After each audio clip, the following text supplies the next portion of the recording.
I've been in front of this board several times. The two new members don't know me. Welcome to the board. And I love the fact there's a lot of great things going on with students, but I'm not here to sing Kumbaya.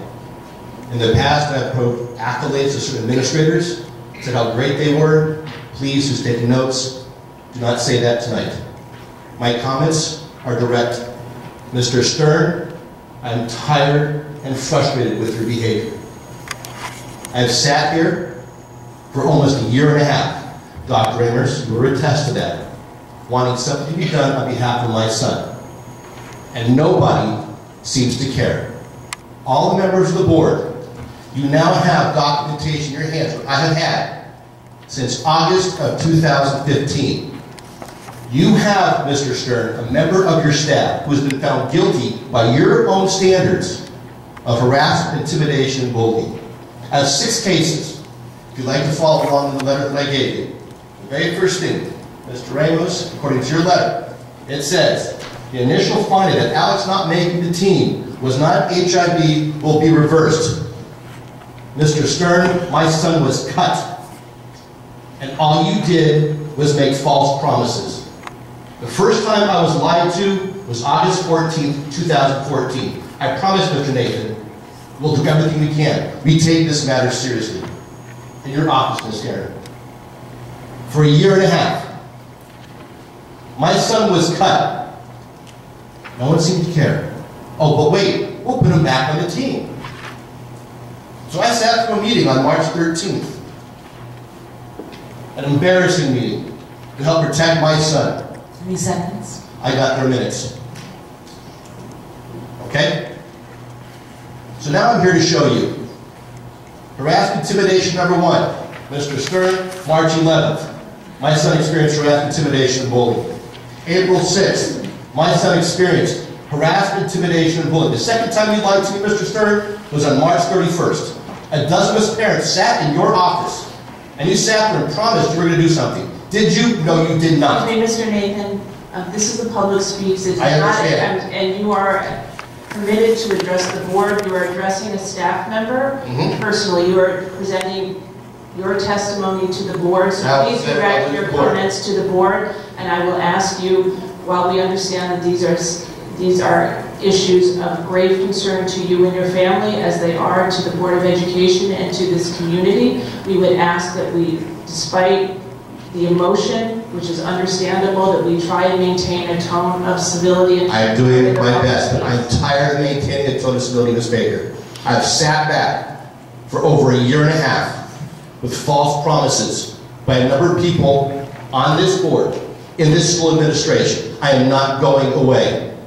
I am not going away. My son was not the only one impacted. We have 10 cases of harassment, intimidation, and bullying.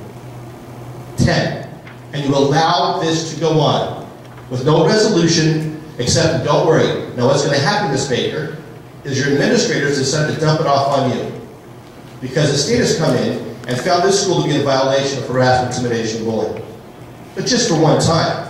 They're coming back again. 5 more times, because 5 times I submitted HIV reports, and 5 times the law was not followed. So I did a test this past week. I submitted an OPRA request. For those who know what OPRA is, it's an open public records document. And amazing enough, Southport's Maplewood did follow that law. You know what's even more amazing? What's even more amazing is the information that I got. The same reports that I have here, which means this is public information for the board. So that means every single one of you sitting on this board has at some point voted and acknowledged HIV in your baseball program. And if you haven't voted on it, that's because there's been mistruths and twists and turns. So yes, the state is aware of it. They found 2 cases of non-violation. 5 more times.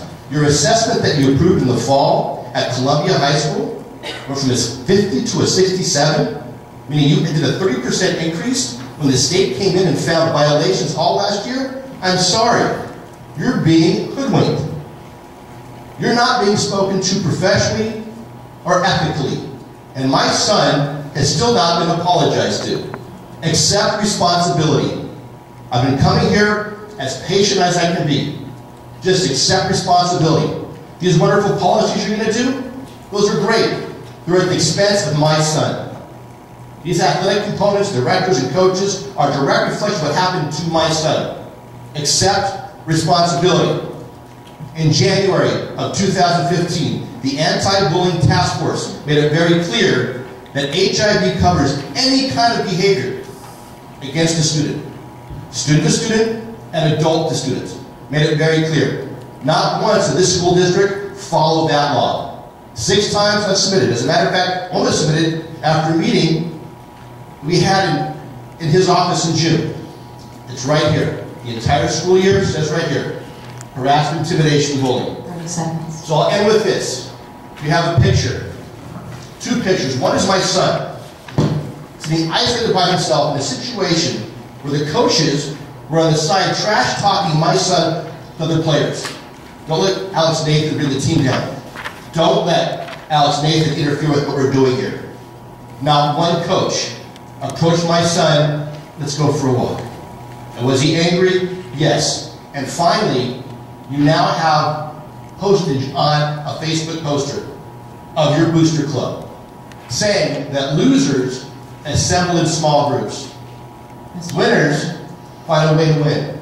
Your program, Mr. Nathan, you've reached your time. Is winners and losers. Think about how you're treating this situation. You're hiding stuff from everybody in this community. If you're doing it with the sports team, you're doing it elsewhere. Thank you for your time.